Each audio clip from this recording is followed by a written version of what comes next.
مولانا غلام غوث بغدادی صاحب، میں نے اس دفعہ نئی بات پڑھی ہے منگولوں کے کتوں کے بارے میں رمضان شریف میں۔ پہلے تو میں کہتا تھا نا وہ رسی کے ساتھ باندھا ہوا تھا، اب میں نے پڑھا کہ وہ زنجیر کے ساتھ باندھا ہوا تھا، زنجیر کے ساتھ باندھا ہوا تھا جب پادری نے حضور کے خلاف بات کی۔ رسی توڑنی آسان ہے، زنجیر توڑنا مشکل ہے۔ اور امام نے کہا کہ وہ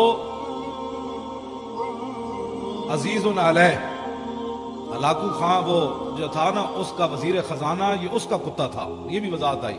اور عزیز علیہ اس کا وہ محبوب بھی بڑا تھا۔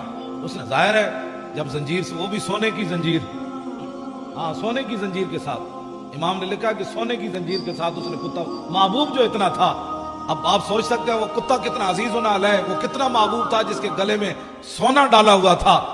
لیکن اتنا محبوب ہونے کے باوجود منگولوں کی روٹی کھائی، منگولوں کا سونا گلے میں ڈالا تھا۔ جب حضور کے خلاف بات ہو گئی، نہ اس نے سونا دیکھا کہ یہ پتہ نہیں سونا دوبارہ ملے گا کہ نہیں، میں ان کے مہمانوں کو پڑھنے لگا ہوں، یہ دیکھتا ہے۔ میں نے کہا لاکھوں سلام ہو کتے تیرے اوپر بھی، نہ تو نے سونا دیکھا، نہ تو نے حالات دیکھے، نہ تو نے اپنے محب کو دیکھا کہ یہ میرا کتنا محب ہے جو مجھے سونا، اس کو کھانا کیسے کھلاتا ہوگا جس کے گلے میں اس نے سونا ڈالا ہوا تھا۔ لیکن جب حضور کے خلاف بات ہو گئی تو فوسب القلب، کتا اچھل کھڑا ہوا، سونے کی زنجیر کو ایک طرف پھینکا، سنبھال کر اسے رکھو، میں جس محبوب کے لیے جا رہا ہوں سونا اپنا سنبھال لے، مجھے سونا نہیں چاہیے، میں کسی اور طرف جا رہا ہوں۔ ہم اور طرف جاتے ہیں، تو اور طرف جا، یہ سونا سنبھال، میں کسی اور طرف جانے لگا ہوں۔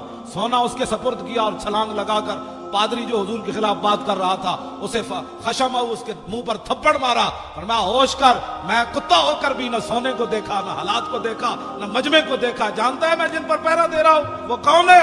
وہ محمد عربی ہے جن کے صدقے مجھے بھی وجود ملا۔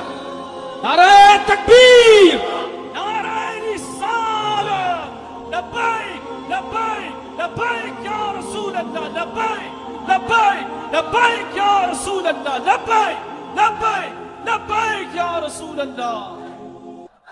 توجہ،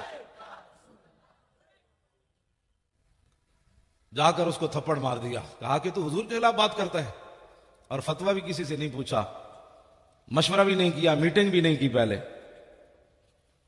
میٹنگ بھی پہلے نہیں کی، دعوت بھی نہیں دی، اور یہ بھی بلایا بھی نہیں، تو وہ تو باندھا ہوا تھا وہ سونے کے ساتھ، جو سونا جس کے گلے میں تھا وہ کھاتا کیا ہوگا؟